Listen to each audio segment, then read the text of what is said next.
Welcome to this JetShip Worldwide presentation, understanding Trump tariffs and how they may apply for your shipments to the United States. As you know, the Trump administration has imposed tariffs under the authority granted by Congress. Some would say questionable authority, but authority nonetheless. Broadly referred to as Trump tariffs, in the regulations they are alternatively referred to as section tariffs, such as Section 232, Section 122, Section 301, 201, and IEEP, countervailing, anti-dumping, and other regulatory terms that I'm missing, but you get the idea. Broadly speaking, the additional tariffs can be broken down into two main categories: a tariff for all goods from a specific country and punitive tariffs for specific commodities. For example, all imports from the European Union will incur a 20% duty. In addition to these broad tariffs by country, there are specific tariffs on certain commodities, notably steel and aluminum, which are subject to the 25% Section 232 tariffs. Goods subject to Section 232 tariffs are not also subject to the country-specific tariff. A little bit confusing. Also, goods qualifying as originating under the USMCA rules of origin can still import duty-free from Canada and Mexico to the United States. But all other goods from Canada and Mexico are subject to a 25% tariff. As you can see, there's an entire gobbledygook of tariffs, with most asking, okay, all that's good, but how are my goods affected? These special additional tariffs are outlined in Chapter 99 of the United States Harmonized Tariff Schedule. This chapter is becoming increasingly important in this era of new countervailing and anti-dumping duties. An important consideration is that with the exception of 232 tariffs for steel and aluminum, the new tariffs are in addition to rather than in lieu of the existing tariffs.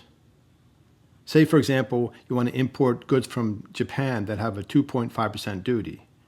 Those same goods would now be subject to both the 2.5% duty plus 25% duty because they're from Japan. There's also much greater emphasis on compliance.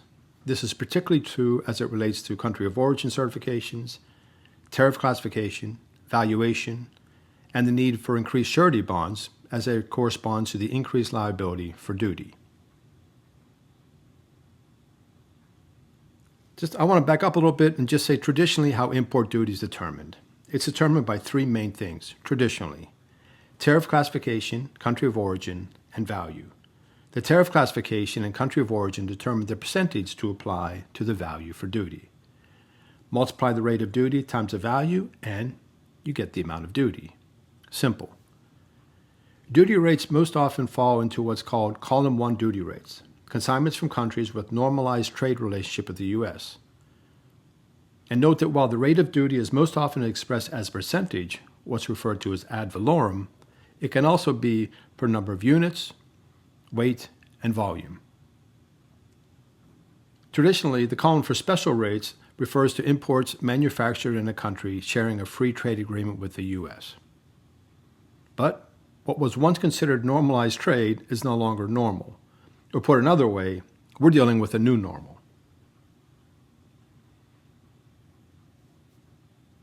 For example, an importer, you as the importer, may have heard of tariffs on aluminum and wondering if this applies to recycled aluminum that you plan to import.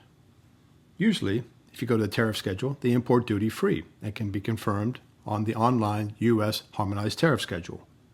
Yet, those pesky little footnotes that in the past may have referred to some obscure provision, well, these provisions are no longer obscure. And we think that this is where the country-specific tariffs will be shown. As pointed out in these footnotes, these goods are subject to Chapter 99 countervailing anti-dumping punitive tariffs.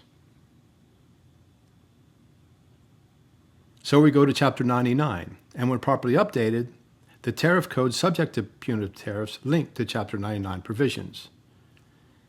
And again, back to these pesky little chapter notes referenced before, they are now incredibly important, and you need to read through those to make sure your goods are, if they are or they're not, subject to duties. It could be such thing as where they ship from, their country of origin, free trade status, date of entry, material content, and use case.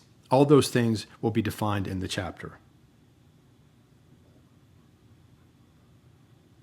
While the U.S. harmonized tariff schedule remains a great resource, it alone should not be considered definitive. Import duties are coming and going faster than the ability of the various systems to reflect such changes. To make sure you're assessing the correct duties, we recommend working with your customs broker as their systems interface directly with customs. And whenever possible, we always recommend to get an advance or binding ruling from U.S. Customs. Contact our team for a consultation and to access our extensive resources. JetShip Worldwide, connecting people, products, and businesses around the world for over 40 years.